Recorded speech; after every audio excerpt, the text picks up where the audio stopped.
감사합니다. 또 기도회를 맞았습니다. 여러분 카톡으로 이렇게 알려드린 것처럼 두 권의 책을 더 만들었습니다. 구원하심을 감사, 또 힘들고 지칠 때의 성경 구절을 만들었는데, 구원하심을 감사의 내용에 보면 뒤에 12페이지에 보면 하나님의 은혜에 대한 그런 성경 구절을 뒤에 넣었습니다. 그러니까 두 권이 한 권으로 이렇게 묶어진 거죠. 이거를 21일 월요일 날 우편으로 집으로 다 발송을 할 겁니다. 그럼 받으셔서 똑같이 지난번에 똑같이 기도 제목 기도하기 전에 성경 구절을 이렇게 읽으시고 같이 교회 공동 기도 제목 가지고 기도하시면 되겠습니다. 그렇게 해서 받으신 후에 많이 활용해 주셔서 기도해 주시길 바랍니다. 다 같이 사도신경 신앙 고백함으로 기도에 시작하겠습니다. 전능하사 천지를 만드신 하나님 아버지를 내가 믿사오며 그의 아들 우리 주 예수 그리스도를 믿사오니 이는 성령으로 잉태하사 동정녀 마리아에게 나시고 본디오 빌라도에게 고난을 받으사 십자가에 못 박혀 죽으시고 장사한 지 사흘 만에 죽은 자 가운데서 다시 살아나시며 하늘에 오르사 전능하신 하나님 우편에 앉아 계시다가 저리로서 산자와 죽은 자를 심판하러 오시리라. 성령을 믿사오며 거룩한 공예와 성도가 서로 교통하는 것과 죄를 사하여 주시는 것과 몸이 다시 사는 것과 영원히 사는 것을 믿사옵나이다. 아멘. 369장 찬송 부르겠습니다. 369장입니다.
하나님 말씀을 보겠습니다.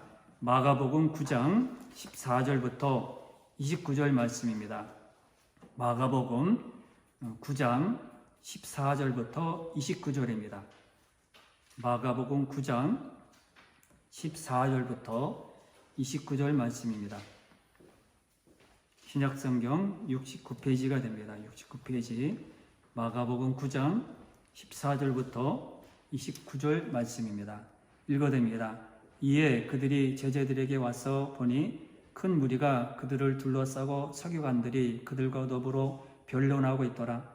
온 무리가 곧 예수를 보고 매우 놀라며 달려와 문안하거늘 예수께서 물으시되 너희가 무엇을 그들과 변론하느냐? 무리 중에 하나가 대답하되 선생님, 말 못하게 귀신 들린 내 아들을 선생님께 데려왔나이다. 귀신이 어디서든지 그를 잡으면 거꾸러져 거품을 흘리며 이를 갈며 그리고 폐대지는지라. 내가 선생님의 제자들에게 내쫓아달라 하였으나 그들이 능히 하지 못하더이다. 대답하여 이르시되 믿음이 없는 세대여, 내가 얼마나 너희와 함께 있으며 얼마나 너희에게 참으리요. 그를 내게로 데려오라 하시매 이에 데리고 오니 귀신이 예수를 보고 곧 그 아이로 심히 격려를 일으키게 하는지라. 그가 땅에 엎드러져 구부리며 거품을 흘리더라. 예수께서 그 아버지에게 물으시되 언제부터 이렇게 되었느냐 하시니 이르되 어릴 때부터니이다. 귀신이 그를 죽이려고 불과 물에 자주 던졌나이다. 그러나 무엇을 하실 수 있거든 우리를 불쌍히 여기사 도와주옵소서. 예수께서 이르시되 할 수 있거든이 무슨 말이냐. 믿는 자에게는 능히 하지 못할 일이 없느니라 하시니 그 아이의 아버지가 소리를 질러 이르되 내가 믿나이다. 나의 믿음 없는 것을 도와주소서 하더라.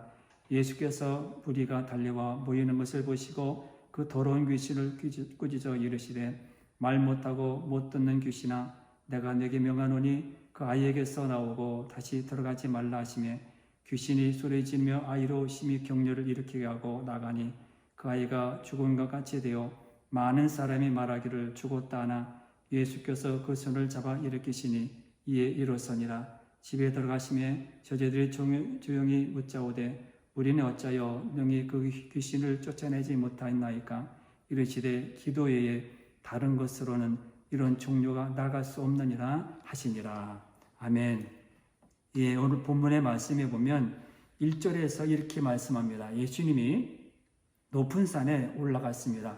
베드로, 야고보, 요한을 데리고 이렇게 높은 산에 올라갔습니다. 거기서 변화되는 모습을 제자들에게 보이면서 기도할 것을 말씀하고 있습니다. 그 일이 끝난 이후에 산 밑에 내려와 보니까 주의 제자들이 서기관들과 변론을 하고 있습니다. 14절 말씀입니다. 변론하고 있었습니다. 주님이 무슨 일이냐 그렇게 물었을 때 어떤 사람이 말하기를 말 못하게 귀신 들린 자기 아들을 데리고 왔는데 당신의 제자들이 능히 고치지 못합니다. 그렇게 말을 했습니다. 그때 예수님이 그 아이를 데리고 오라 이렇게 말을 합니다. 그래서 그 아이에게 귀신을 쫓아내고 고쳐주었습니다. 주님이 집에 들어가실 때 제자들이 조용히 물었습니다. 예수님, 우리는 어찌하여 능히 그 귀신을 쫓아내지 못합니까? 그럴 때 예수님은 기도 외에 다른 것으로는 어떤 종류가 나갈 수 없느니라 그렇게 말씀했습니다. 사람들은 말하기를 기도하면 능력이 나에게 입혀서 모든 것을 다 할 수 있고 많은 사람에게 할 수 있다 그렇게 말을 합니다. 그러나 사실 하나님이 그렇게 허락하신 것이지 내가 뭐 능력이 있어서 사람을 고치고요, 능력이 있어서 그 모든 것을 이루는 것이 아닙니다. 능력의 모든 주체는 예수님이고 하나님입니다. 그래서 많은 사람들이 이렇게 잘못된 것을 착각할 때가 많습니다. 베드로도 성전 미문에 앉아서 구걸하던 안진뱅이를 고쳐주셨을 때 그렇게 말을 합니다. 그 다음에 말하기를 나를 주목하지 말라. 왜 사람들이 나를 주목하느냐 그렇게 묻습니다. 사도행전 3장 11절과 12절 말씀 보면 나은 사람이 베드로와 요한을 붙잡으니 모든 백성이 크게 놀라며 달려가 나아가 솔로몬의 행각이라 불리우는 행각에 모이거늘 베드로가 이것을 보고 백성에게 말하되 이스라엘 사람들아 이 일을 왜 놀랍게 여기느냐. 우리 개인의 권능과 경건으로 이 사람을 걷게 한 것처럼 왜 나를 주목하느냐 그렇게 말했습니다. 사도행전 10장에도 고넬료 가정이 나옵니다. 그때 베드로를 청하여 세례를 받고 말씀을 듣고 세례를 받게 됩니다. 그때 고넬료가 이 베드로를 초청한 다음에 베드로가 그 집에 방문했을 때 모든 사람이 그에게 무릎을 꿇었습니다. 그때 베드로도 나는 사람입니다. 왜 나에게 절을 합니까? 그렇게 말했습니다. 능력의 모든 것은 주님께 있습니다. 사람에게 있지 않습니다. 그러나 우리는 사람의 능력이 많아서 저 사람이 고쳤어, 저 사람이 해결했어 이렇게 말을 하고 그들을 따르게 됩니다. 우리의 모든 것은 주님이 이루신 능력입니다. 육체로는 아무것도 할 수 없는 겁니다. 사람은 아무것도 아닙니다. 하나님의 때에 하나님의 뜻에 순종하고 도구로 쓰임만 받는 겁니다.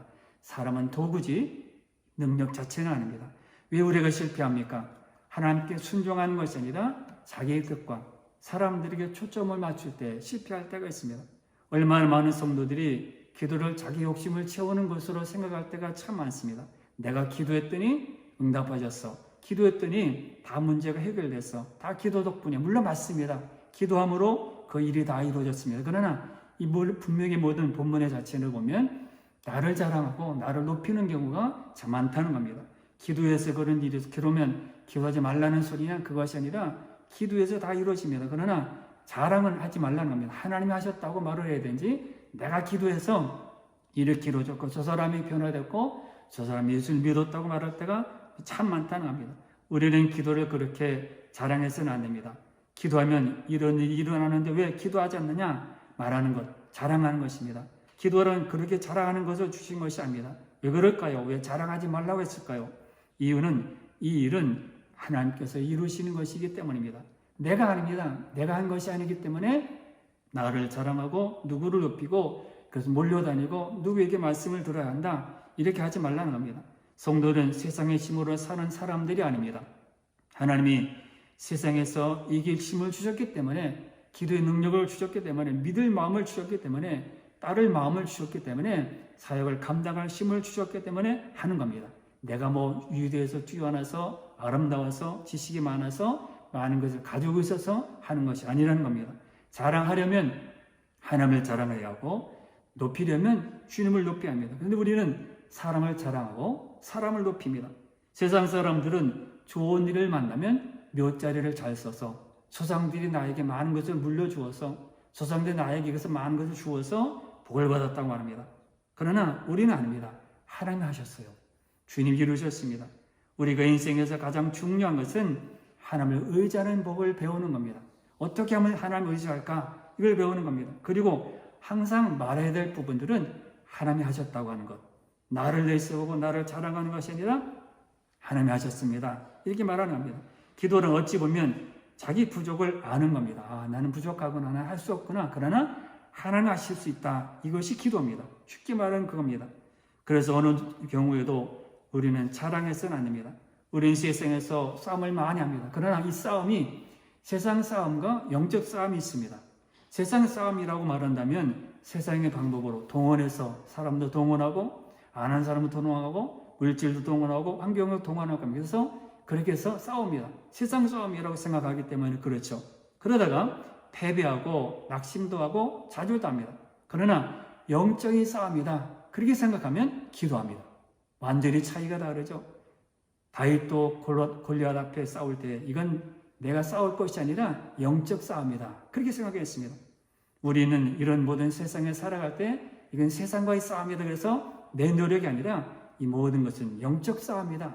그래서 기도해야 됩니다. 이 엄청난 차이입니다. 기도는 그것입니다. 29절에 오면 기도 외에 다른 것으로는 이런 종료가 나갈 수 없느니라. 무슨 말인가요? 이 뜻은 무슨 말입니까? 하나님만이 할 수 있다는 뜻입니다. 기도를 한다는 것은 이 일은 하나님 외에는 아무도 할 수 없습니다. 그런 고백입니다. 기도는 내 힘으로 할 수 없다는 자세입니다. 이것이 기도입니다. 왜 우리는 이게 역설적인 것이지만은 왜 우리는 이 일을 할 수 없을까요? 하나님만이 하실 수 있기 때문입니다. 쉬운 대답이죠. 제자들은 왜 기도하지 않았을까요? 제자가 되면 자동적으로 자기의 능력에 입혀서 모든 것을 할 수 있고 모든 것을 다 감당할 수 있다 생각했습니다. 아이를 고칠 수 있고 내가 열심으로 하면 되지 생각했습니다. 하나님의 뜻은 마음에도 없으면서 아버지가 이렇게 말 못하는 귀신들 아버지가 와서 고쳐달라고 하니까 그냥 내가 내쫓으려겠다 그랬습니다. 바울은 빌립보 교회 성도들에게 소원을 주시는 이도 행하시는 이도 하나님이라 말씀했습니다. 빌립보서 2장 13절과 14절 말씀을 읽어드립니다. 너희 안에서 행하시는 이는 하나님이시니 자기의 기쁘신 뜻을 위하여 너희에게 소원을 두고 행하시나니 모든 일을 원망과 시비가 없이 하라. 이렇게 말했습니다. 제자들이 실패한 이유는 하나님이 기뻐하는 뜻도 아니었고 하나님의 때도 아니었고 하나님이 소원을 주신 것도 아니었습니다. 오늘날 주님의 일을 할 때 빠지기 쉬운 것이 이것입니다. 처음인 시작은 주님의 뜻대로 시작합니다. 기도도 하고요. 말씀도 있고요. 기도대로 말씀대로 따라갑니다. 그러나 조금씩 지나다 보면 자기 열심이 나타나고 욕심이 생각하고 사람이 주인이 되고 사람이 신이 됩니다. 주님을 따라다가 나중에는 어떻게 합니까? 사람을 바라보고 사람의 한 것을 본받게 되고 환경의 조건에 빠져서 방향을 잃어버리게 됩니다. 처음에는 순수한 마음으로 시작합니다. 그러나 나중에 보면 이렇게 엉뚱한 길로 빠질 때가 많습니다. 그래서 하나님의 기뻐하시는 뜻을 따라 소원을 주시고 행하게 하시는 일들을 잃어버릴 때가 참 많습니다. 자기의 소원으로는 아무것도 할 수 없습니다. 물론 소원을 가지고 있어야 되죠. 그 소원이 죽게 있을 때, 영적인 마음이 있을 때 이룹니다. 자기 뜻대로는 안 됩니다. 자기 열심히 아무것도 할 수 없습니다. 그래서 스가랴서 4장 6절에 보면 그가 내게 대답하여 이르되 여호와께서 수르바벨에게 하신 말씀이 이러하니라. 만군의 여호와께서 말씀하시되 이는 힘으로 되지 아니하며 능력으로 되지 아니하고 오직 나의 영으로 되느니라. 이렇게 말했습니다. 힘으로 능력으로 되지 않습니다. 영적인 모든 일들은 나의 영, 성령으로 되는 일이라. 이렇게 말씀했습니다. 제자들은 주님이 그들에게 주님이 기뻐하신 뜻을 따라 소원을 주시기를 기다리지 않았습니다. 그냥 내가 하면 되지 뭐, 내가 열심히 하면 되지 뭐. 이제 월요일이 되면 직분자 후원 받은 사람들을 이제 서약받는 그런 것이 이제 집으로 다 발송이 됩니다. 직분자를 뽑게 되죠. 내년 2021년 8월 15일에 직분자가 뽑혀지게 되는데 우리는 이렇게 생각할 때가 참 많습니다. 내가 직분을 가면 거룩해지고 당연히 거룩해지고 능력이 많아지고 많은 사람을 다스려지고 나는 모든 것을 감당할 수 있다. 이렇게 생각합니다. 그렇지 않습니다. 제자들도 마찬가지입니다. 직분을 받아서 높아지면 목회자가 되면 장로님이 되면 권사님이 되면 또 이 안수집사가 되면 자동적으로 뭐 내가 하면 마음 먹으면 되는 일이지 뭐 내가 아무렇게 하면 되지 뭐 이렇게 생각할 때가 많다는 겁니다. 제자들도 그렇게 생각했습니다. 내가 제자인데 기도하면 되는 거지 뭐 기도하면 저들이 낫고 고쳐지는 것이지 뭐 하나님의 뜻과는 전혀 상관이 없이 그냥 내 직분을 가지고 하면 되지 뭐 이렇게 생각했던 것입니다. 하나님의 권능이 나타나지 않았는데도 그들은 쫓아내는 신용만 했던 것입니다. 그렇다면 주님은 어떻게 했을까요? 주께서는 어떻게 이렇게 귀신 들린 아이들을 고쳤을까요? 기도했습니다. 제자들이 잠을 잘 때도 기도하셨고 제자들을 바다 건너편으로 보내시고 산에 올라가 밤이 맞도록 기도했습니다. 무엇을 기도했을까요? 어떤 마음으로 기도했을까요? 다른 사람들이 기도할 때면 저 사람은 무슨 기도를 할까? 저분 어떤 기도 제목이 있을까? 어떤 기도 제목이 있길래 저렇게 울며 기도할까? 그럴 때가 많죠. 예수님이 기도하실 때도 예수님이 어떤 기도를 하셨을까? 물론 뭐 기도 성경에 다 나와 있으니까 뭐 제자들 하나 되기를 기도하셨고 여기 본문에서는 순종하기를 기도했던 것 같아요. 하나님의 말씀하실 때 순종하게 해달라고, 하나님이 쓰실 때 순종하게 해달라고, 하나님의 일을 할 때 순종하게 해달라고 기도하셨을 것 같습니다. 요한복음 12장 49절 50절 오면 그 내용이 나타나 있거든요. 내가 내 자유로 말한 것이 아니요 나를 보내신 아버지께서 내가 말할 것과 이룰 것을 친히 명령하여 주셨으니 나는 나의 명령이 영생인 줄 아노라. 그러므로 내가 이루는 것은 내 아버지께서 내게 말씀하신 그대로니라. 그렇게 말씀했기 때문에 아마 하나님 말씀에 그대로 하기를 순종하기를 기도하셨던 것 같아요. 또 요한복음 8장 28절에 보면 이에 예수께서 이르시되 너희가 인자를 든 후에 내가 그인 줄을 알고 또 내가 스스로 아무것도 하지 아니하고 오직 아버지께서 가르치신 대로 이런 것을 말하는 줄도 알리라 했습니다. 하나님께서 말씀하신 것을 내가 너희들에게 전하는 줄을 알리라 이렇게 말한 겁니다. 주님은 육체에 있을 때에 항상 쉼 없이 기도했습니다. 그래서 제자들처럼 그냥 뭐 사람들이 몰려서 기도하면 되지 뭐 그러겠지만은 예수님은 항상 큰 일을 앞두고 기도하셨습니다. 기도하지 않고 순종이 없이 주님 혼자서는 아무것도 할 수 없다. 그렇게 기도하신 것입니다. 그래서 주님은 제자들에게 요한복음 8장 29절에서 이렇게 말합니다. 나를 보내신 이가 나와 함께 하시도다. 나는 항상 그가 기뻐하신 일을 행함으로 나를 혼자 두지 아니하셨느니라. 이렇게 말씀했습니다. 하나님을 항상 기쁘시게 하는 그런 일에 순종하는 그런 마음을 갖게 된 겁니다. 자, 한번 따라 보겠습니다. 이렇게 어린 유초등부 그런 어린이들에게는 따라하세요 그렇게 하지만 어른들은 따라하는 것 참 쑥스러워하는데 한번 따라 보겠습니다. 말씀보다 앞서지 말자. 말씀보다 앞서지 말자. 또 한 가지는 기도보다 앞서지 말자. 기도보다 앞서지 말자. 여러분 말씀보다 앞서지 마세요. 모든 일을 할 때 기도보다 앞서지 마세요. 기도하고 일을 하면 하나님께서 이렇게 당신의 뜻, 우리에게 소원을 주시고 나를 통해서 무엇을 이루시는가 그것을 분명히 알게 될 것입니다. 어떤 일을 하든지 기도보다 앞서지만은 않는 그 아름다운 성도들이 다 되시기를 바랍니다. 찬송가 405장 부르고 기도하겠습니다. 405장입니다.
주여를 한번 부르고 기도하겠습니다. 주여